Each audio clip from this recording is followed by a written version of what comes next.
I definitely have a style. And if you hire me, you're going to get a style. And either you like it or you don't. And I know that because I've had people tell me, I don't like what you do. And I was like, okay, don't hire me. It's fine. Like it's what I do. I really like the theater. The entire audience had the same experience. And you cannot do that with the traditional sound of a Broadway show, which is the amplification diminishes as you're getting back because you're trying to really make it about, it sounds that it's coming right from that person. It sounds just like them, but it's not highly amplified. We're just getting it enough to get it to the back row. Whereas my approach has always been, I want it to sound like that person all the way to the back row. And if they're a bass, I want you to hear the lowest note to the highest note all the way to the back row.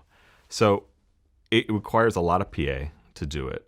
So my approach is generally not cheap, which I understand.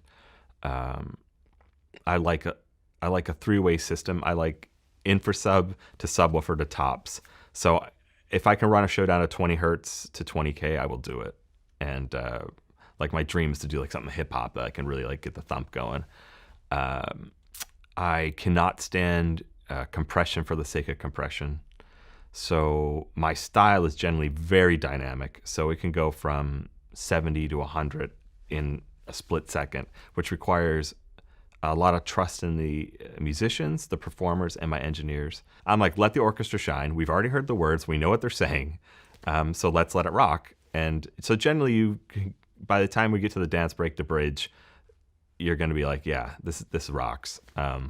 It doesn't work for everything, and I don't beat that on everything. If I'm doing a classical piece, it doesn't make sense to go there. But the fullness of it is like a rule that I stand by. Like I feel like because we are in our homes and we hear everything so well right now, and our in-ears and everything sound amazing. If I can do that in a theater, I'm gonna do it, even if it's Sondheim or Bernstein. Like it's gonna be. I want you to have an experience. Like I want you to feel the cello. Because if you're standing 6 feet from the cello, I do feel the cello. And just because the audience is 100 feet away, well, the systems can do it now, and we know how to do it. So why not give it to them? Why not give them that experience where they're like, as one of my musicians said the other day, she's like, I subbed out of the pit the other day, and I was sitting in the back of the house.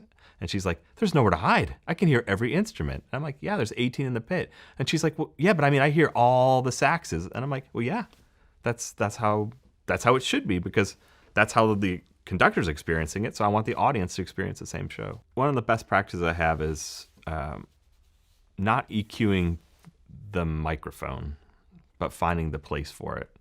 I would prefer to solve it acoustically and with physics than electronically. So I will spend a lot of time moving microphones around the musicians and around the cast. And you're putting a lavalier, dot. Well, you think, well, it's just on the floor, it'll be fine. And one of my friends calls it the Vulcan touch. And if I'll hear it, I'm like, boy, that guy's head's really resonating. Like, wow, he's really got something up there. So like his sinus cavities really resonate. So I will have them sing and just put my hands on their head and be like, okay, right there.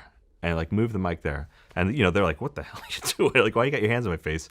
Move the mic 2 inches, and then we don't have to EQ it. On Broadway, on Aladdin can be wearing 3 microphones at a time to deal with a turban. And anytime he puts a hat on, we hide a mic in it because, it's going to get covered. And we know that once he puts it on, it's going to affect the mic that he's currently wearing. So why not put a mic exactly where we need it and build it into each hat? So I approach it. It takes a while because directors are like, they want instant sound. And I'm like, give me a week.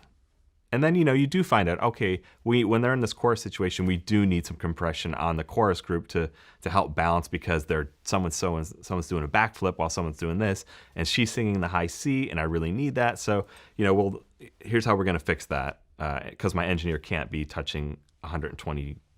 But like I said, that's a tool at that point, and then I use it as a tool to solve that problem. But to just go in and be like, we're going to crush the showdown so it's easy to hear and easy to mix, I'm like, that's just lazy for the audience and lazy for everybody else.